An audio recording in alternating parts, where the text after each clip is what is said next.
I'm so excited to be talking with Eva Spexard today. She's an expert in everything around remote work. So for any company that's currently in the process of understanding how to make their remote setup a little bit more efficient or better for everyone, or if you're someone who is working in a remote company but is not 100% happy with how it's going, this episode is going to be super insightful.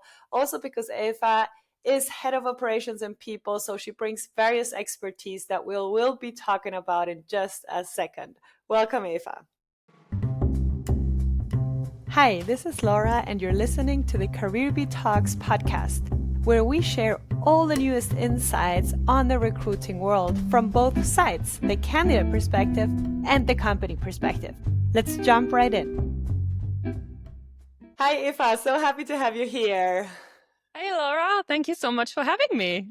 I'm excited to talk about so many things. So let me get started with the first question. And this is more, about you, your background, because I think a lot of people are going to be interested in that.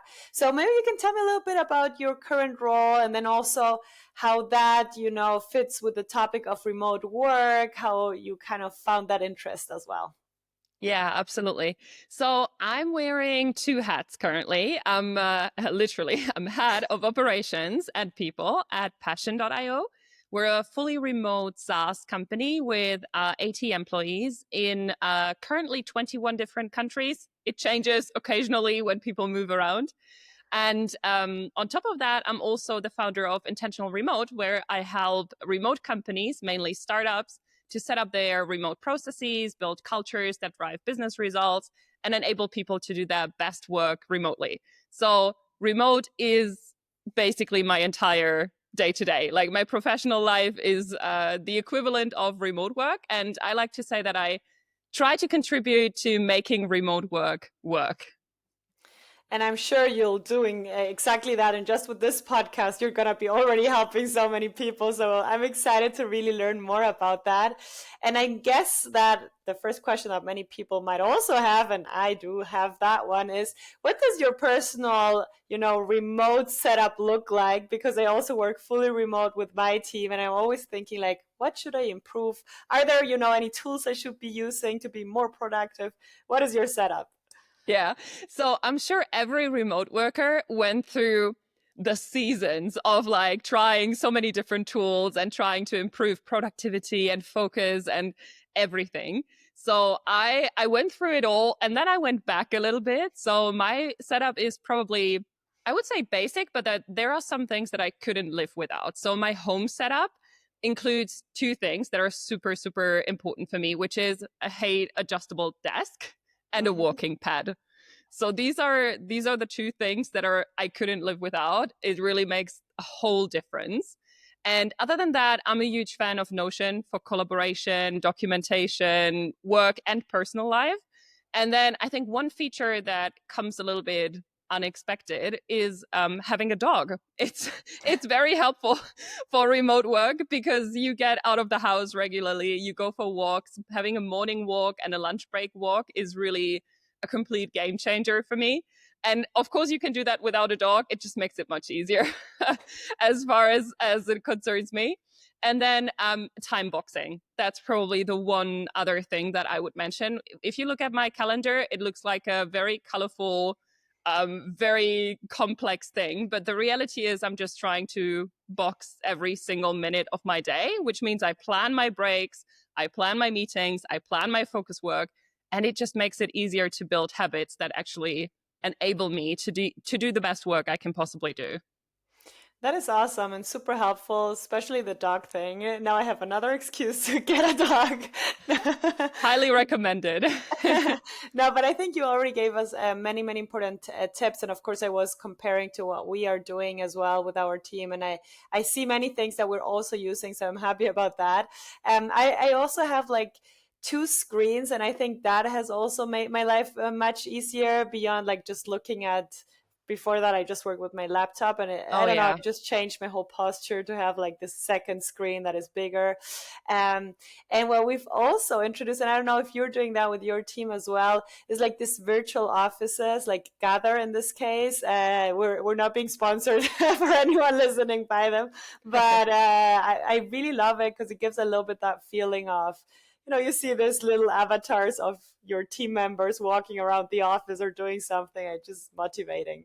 Yeah, that's so interesting that you're saying that. So we're currently in a testing phase with the virtual office. So we're trying to figure out if that's something that works for us and that we want to continue doing.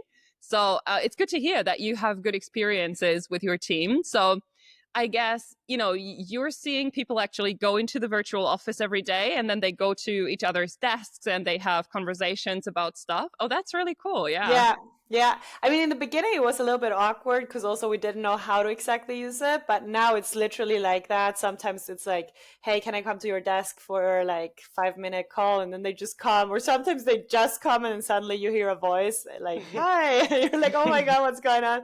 But yeah, I personally so far have seen a lot of benefits of using that. But I'm curious to see how it's going to go for you after this Yeah, me test too. That phase. sounds fun. And I think you've already kind of mentioned some of the benefits of remote work. For example, this possibility to have your dog around and then having like your walks. But what other benefits do you really see about remote work personally, but also professionally? Yeah. So for me, I think the biggest thing is really being able to focus on like what's important for me in life as like entirely and not just be locked into a certain building to do my job. So as a background information, in one of my first jobs many years ago, I commuted 2 hours one way, which meant that I was Wow. on the road for 4 hours every single day by car and by train from Monday to Friday. Like that was like they had the most strict like be in the office or you're non-existent and not working kind of philosophy. And it was the most energy draining experience I ever had in my life. And specifically because it was one of my first jobs, I remember myself thinking, that's going to be the rest of your life? Like, is that going to be it? And I was devastated. And then I realized that there is this opportunity to work remotely. And now for me, remote work, it's not just about traveling, which I enjoy a lot. That's a great benefit. It's also about having control over my day and being valued as an adult who can make decisions about where I work, how I work, when I work best to achieve the outcomes that I'm supposed to achieve, right?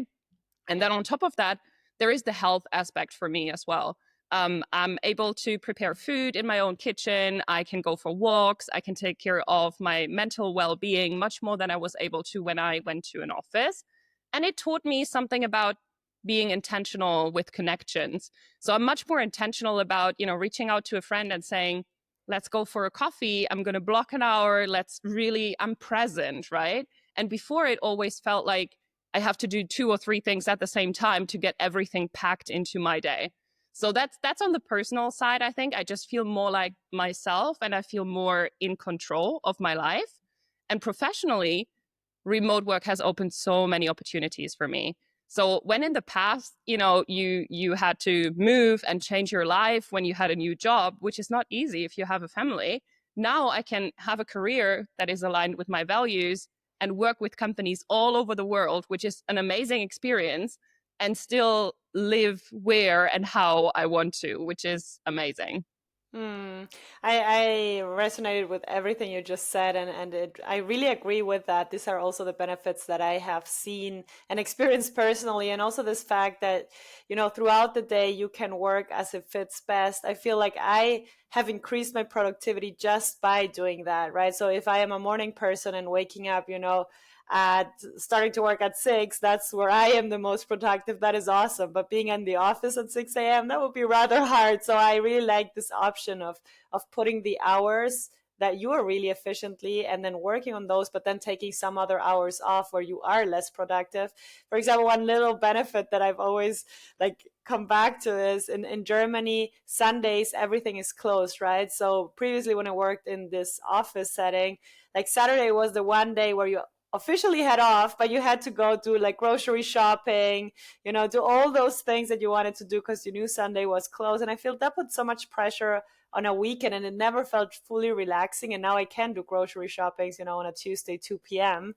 Because let's say I started to work earlier. So many benefits to the personal life and then also productivity.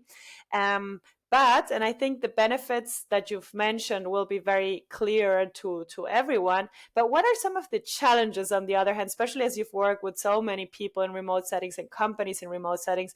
What do they struggle with the most? Yeah, I think it's super important to talk about the challenges as well, because there is no point in romanticizing remote work. And I'm the first person to acknowledge that it's not for everyone, and that's okay.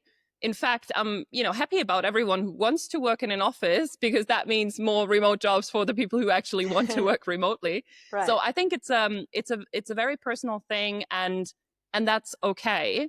For me, challenges have definitely been loneliness. So that's one thing. And I know that a lot of people I've worked with and a lot of people I spoke to in the remote world, at some point, you realize that you haven't been outside for a week for whatever reason, because your work is there at home, if you work from home during that time period.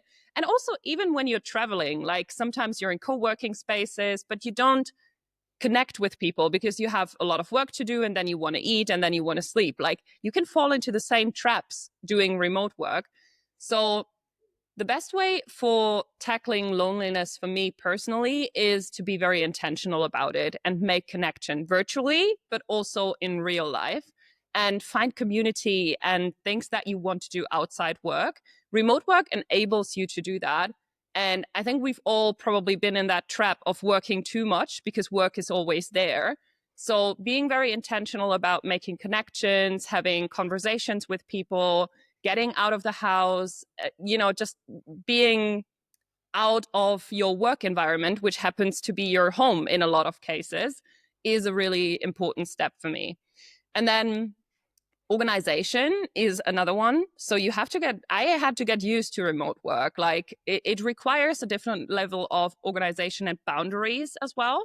It's just too easy, like to always, you have your laptop, you're sitting on your sofa and you have your laptop on your lap and you're like, let me just, finish this little thing and do this and that. And suddenly it's like 11 p.m. So setting proper boundaries has been a challenge for me, and I know for a lot of other people. And that kind of goes hand in hand with self-care a little bit, like this whole topic of making sure that you take care of yourself and you set the right priorities, and just, taking breaks. All of these things is really important working remotely, I believe. Yeah, definitely.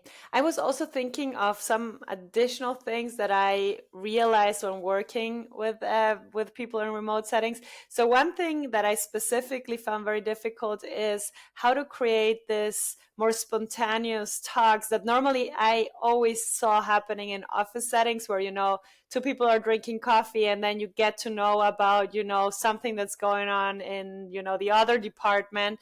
And these things kind of, you miss out on them in a complete remote settings because they don't happen that organically. Like you have to force coffee dates, so to say, in a virtual setting. So I felt that is something that I have been, and I don't have a solution for it because even with Gather, I mean, that doesn't happen so naturally. It's not like we virtually meet to drink coffee. Maybe we should, but we don't. And on the other hand, and this is, I felt also specifically when you're just starting either in a new company or when you're just starting, your first job, you're very much in the beginning of your career, sometimes not seeing the big picture or like how other people work, how they organize their time. Like you don't have so many role models to follow or to ask. Of course, you can ask your manager, but I felt like those things make it more difficult for the person to also work very strategically because a piece of information is missing that you mostly get when you are in that office setting. So that have been some of the challenges where I was like, I don't even know how to teach that to someone who is starting in our company in a fully remote setting, and this is their first job.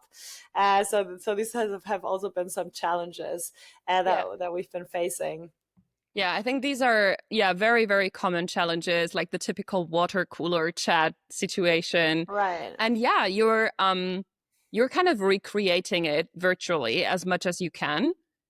It's never going to be the same, and I think that's okay. I'm always a fan of not trying to replicate the office, but more emphasizing the strengths of a remote setup, right? So there are strengths in office setups and there are strengths in remote setups. I think the worst thing we can try or we can do is try to force an office setup and benefits into a remote box and just say we need to make everything that works in an office work in a remote environment.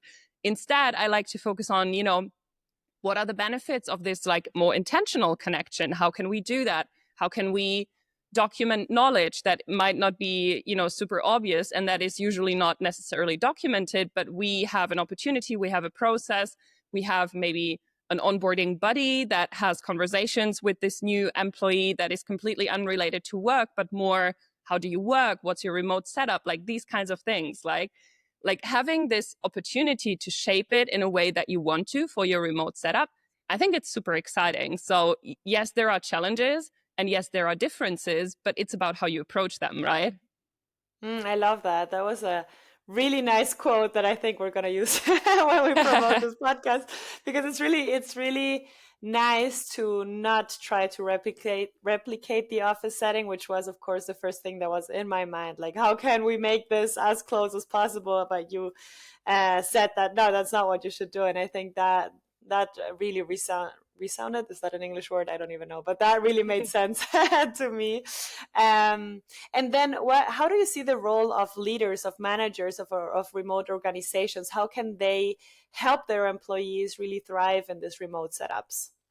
Yeah, so the most obvious thing is probably like relationship building time, right? That's something, especially because I'm a big fan of async work. I think a lot of remote organizations are, simply because of different time zones and because it makes life easier for everyone.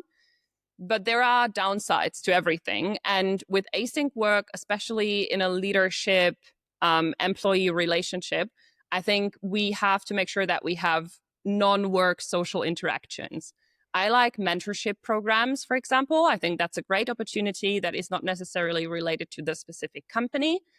Team collaboration projects, like something fun, do a hackathon, do something, put together teams of people that usually don't work together, like the CEO and a customer support agent and someone from marketing, and just bring people together and have some fun together and create organic connections beyond just work or task-based interactions.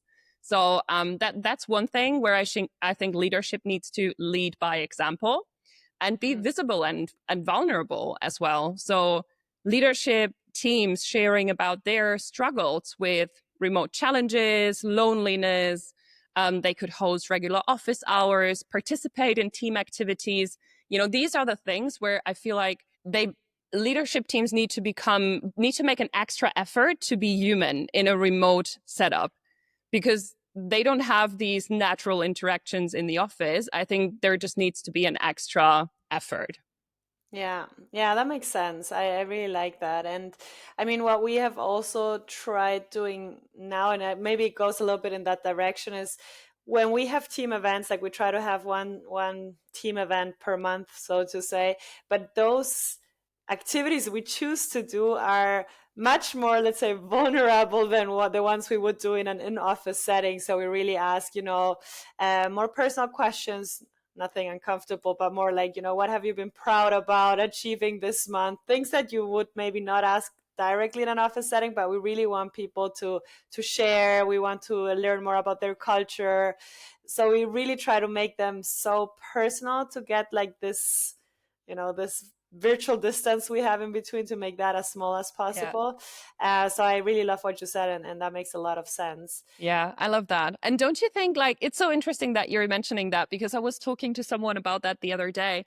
Um, it seems to be a very remote organization thing to ask these kinds of questions. Like we have the offsites and we have the team meetings, and it's almost like everyone's mind is very driven to make connection, right? Yeah. Everyone goes there because they think, okay, that's my opportunity. That's when I meet people in person and I can connect and talk. And I think it's so interesting because I reflected on it, and in an office setup, like no one ever randomly came to me in a like water cooler situation and said, hey, what are you proud of most this month? And Yeah. it would It's feel funny. very random Yeah. to me. But then on an offside with my remote team, it feels like a very normal thing. Like there are little like notes going around, people are writing down what they are proud of and reading out stuff that other people wrote, and it feels much more connected. So I realized that some of the remote teams I'm working with, I feel much more connected to them on a very different level than I ever felt connected to my in-office colleagues. Yeah, it's true. It's true. You can create so much depth, even though it is virtual and even though you don't see each other all the time. But I also feel that it's so nice that you also pointed that out. And again, coming to this, it's not the same. It's just different ways Yes. of creating like team closeness, and I really like that. Great, great things to take away already. Let's look at just a little bit into the process side of it. Maybe you have some tips for companies, let's say, that are hiring remotely and now they are trying to figure out which processes to set up so that they can really implement this remote setup Yeah. successfully. Yeah. So most of the Passion, the company where I'm head of operations, is a couple of steps ahead already. We're remote for a long time. We set up a lot of processes that work pretty well. Um, most of my clients that I'm working with in a consulting capacity are more at the beginning of the remote journey. So I'm going to focus on that because I think it might be more relevant to some of the people listening to that. And the biggest concern I always get is about the legal implications of hiring remotely. That's like one top topic.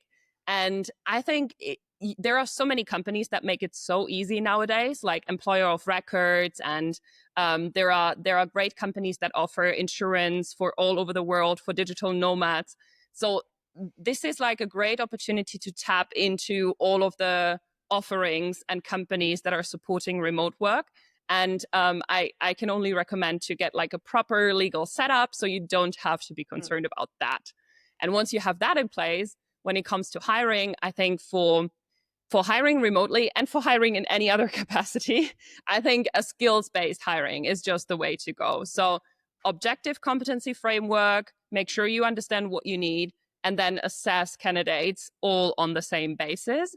And that becomes even more important in a remote setup, in my opinion, because you don't have all the same cues that you have in a one-on-one interaction, which can be an advantage because maybe you're not as biased as you would be in a personal interaction, right? So again, we're at the point where we're like, okay, it's different, but that doesn't Right. mean it's worse, right? Um, Onboarding, on the other hand, I will say, I think onboarding is one of the key elements of hiring remotely. If you don't have a good onboarding, you're basically wasting your time and your money in even hiring people because it's just not going to work out. You're not setting people up for success, which is very, very sad. And that's why I always recommend to invest a lot of time and a lot of effort into creating a good remote onboarding journey. And that doesn't just mean to, tick the boxes on what you should do in that job, but it also, and first and foremost, I would almost say, means to enable people to connect with the team and get a feel for, who are the people I'm going to work with, make some intentional connections, buddy systems. Like we know all the stuff, but in a remote setup, it's so important to give people time to actually get to know the rest of the team. I don't know if you feel the same in your team, but I think onboarding is probably the most important thing. Yeah, absolutely. But I also will say that for us, it has been the most challenging or difficult to truly do, because we're also thinking like, what else does it need or require? Because we just simply started working in a remote setup. We were like two founders in the beginning. It was, of course, very natural how to do it because we both were in it. And now that new people are joining and there's like information we need to share, people we want them to connect with, it became like, wait, how do we do this? How can we ensure it's going to be a very good onboarding for everyone? So I love that you mentioned this. And also, this is very interesting because I don't know, 2 weeks ago or something, we also posted a podcast on the topic of onboarding, also like Nice. with a digital tool that they are doing to improve onboarding. And I feel there's so much going on as well in that area that can make the process smoother. So I love that you brought this up. Yeah, super important part. Yeah, definitely going to go and listen to that episode. I think, yeah, it's just it's a super important topic. A lot of people approaching it, fortunately. So it's about finding the right setup for you and your company and your team, which isn't necessarily the same for everyone, but just giving it the attention it deserves is a good first step, I think. Yeah, absolutely right. No, thank you so much for sharing all this so far. I maybe have now a more of like a personal question just to also see your perspective, because I mean, we work in recruiting and what we see is that a lot of companies want to push more and more back to the, not like office first in the sense of they still will offer like some type of hybrid thing, but we feel that companies are really pushing for let's come back to the office. So how do you see the future of remote work? What would you like to see changing in the future? I'm curious. Yeah. So I'm an optimist, I have to say. So um I see the same trends that you're referring to, right? It's impossible not to see them, and there are definitely things where I'm like, ugh, why are we going backwards? I think it's a very natural kind of adaptation process. So usually whenever something changes, then, or often when something changes, it's like a pendulum, right? It goes into one direction and it kind of overswings, and then it swings back into the other direction, and then somehow it finds an equilibrium. And Right. I think that's where we're at with remote work right now. We did have the COVID situation where companies were forced into remote work, and I think that created some resistance, some learnings that are actually a little bit um, not on point because they were under the whole like global COVID situation, which is just Right. not reflective of the reality of remote work, right? So I think now we're kind of swinging back a little bit. Some companies are like, no, it doesn't work. We don't want that. In my opinion, often because they are trying to force remote work to be office work just remotely, which will never work. And on the other hand, I do see a lot of companies that are very intentional about, we want to set up a really good remote organization. And those are the companies that I'm counting on, because I genuinely believe that remote work is a business advantage. If you do it right, and if you do it intentionally, then you have an opportunity to hire the best talent in the world to build your business. And we all know your business is nothing without the people, right? And Right. even with AI, it's nothing without the people that know how to implement AI properly into your business, right? And being Absolutely. able to hire the best people, integrate them into your company, align them to your values and your mission and your objectives is a huge competitive advantage. So I think over the next couple of years, we will see fully remote businesses thrive even more because they can have the talent that they need to achieve their objectives. That's Hmm. my personal projection. I love it. And I don't want to add anything more to it because I think it brought it very nicely to the point. It was amazing to talk with you, and just for everyone who wants to get in touch, because I think everything you said was very inspiring. And I think there's so much to still cover, but we have these short podcast episodes. I'll leave the link to your LinkedIn, but also to your website, to everything important will be in the show notes. So feel free to reach out to Eva. Highly recommended. She's a true expert in this topic. And Eva, thank you so much for this amazing conversation. Thank you so much, Laura. It was a pleasure.